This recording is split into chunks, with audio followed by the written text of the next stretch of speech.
burunqi zamonda katta bir yurtda bir jup hamoqat er-xotin o'tgan ekan.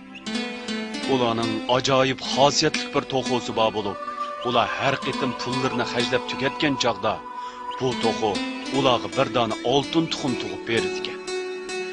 Er-xotin ikkilan bu oltin tuxumni bozorga olib berib, nurg'un pulga sotgandan keyin pulni xohlagancha buzib chechib xajlaydi ekan.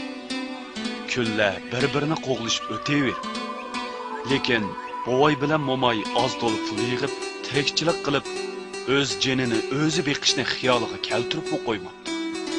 Biroq yetib yesa tog'mi to'shimaydi deganda, bu pulni uzun o'tmay xajlab pak-pakiz tugitib yetibdi. Ular xosiyatli to'g'o oltin tuxum tug'ib beradi degan umidda bir kun saqlabdi, 2 kun saqlabdi. Ammo xosiyatli to'g'o bu qitim oltin tuxum tug'ib bermadi. Uyda yigidek bir parcha qattiq nonmi bo'lmag'achqa, er-xotin ikkalanning qo'saqlari echib, ko'krab ketibdi.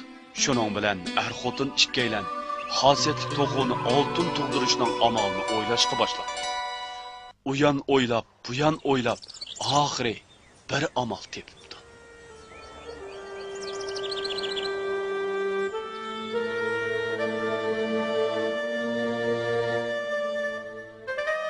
Anisi, oy anisi, ben bir amal taptım. Oy qandoq amal taptılar dadisi? Biz bu to'g'oning oltin tug'ib berishini saqlab turguncha, to'g'oni o'ldirib uning qo'sadagi oltinlarning hammasini biraqli ilib olsak, bo'lmamdi deyman. Voy dadisi, sizlar bek aqlliqchimu? Meningcha bu to'g'oning qo'sig'ida liqqida oltin bor deb o'ylayman. Az shunday qilaylik dadisi, shunday qilaylik. Nemishqa burunroq esimga kelmaganda deyman. Bo'lmasa bu tuxumlarni baldırlı ilib olgan bo'lsak, u chaqda birdilla butun dunyodagi esil xazinalari bor, katta boylardan bo'lqanmamdiq. Bo'pti, elimo kechishmaymiz. Amisa boshlaylik.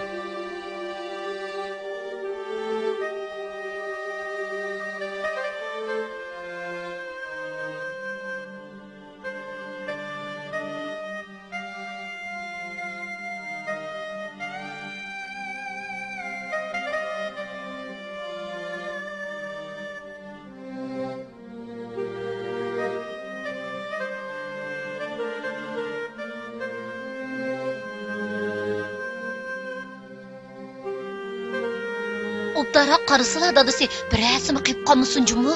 Mana, qaravatıman. Lekin bu to'g'oning qo'sig'ida oltin tuxum uyoqda tursin. Odatki tuxumi ko'rmaydi. Nima? Voy bunda qislar dadisi, men bir qarab boqay nima deydigandilar. Voy isit, endi qandoqni qilamiz? Voy hammasi bizning hamoqatligimizdan bo'ldi emas, bu endi qandoq qilamiz dadisi?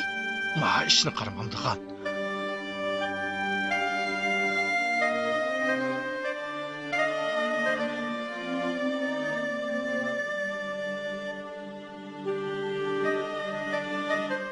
Voy ey, burun oltin tuxumni sotgan pullarni buzib chashmay, tejashlik bo'lib, pullarlik ish qilgan bo'lsak, bugungi mushkunga qammagan bo'lardik.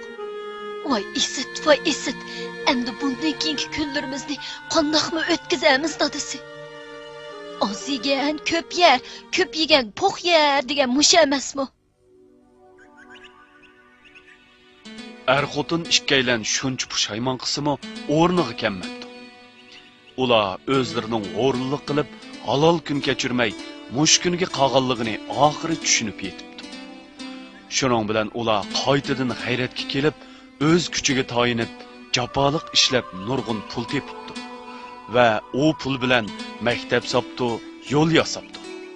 Qo'lidan keladiganligi yaxshi ishning hammasini qildi. Shunday qilib, ularning yaxshi nomi el ichiga keng tarqadi. Ular o'zlarining turmush tajribalarini yakunlab, keyingilarga tövandagi maqol tamsilni miros qoldirdi.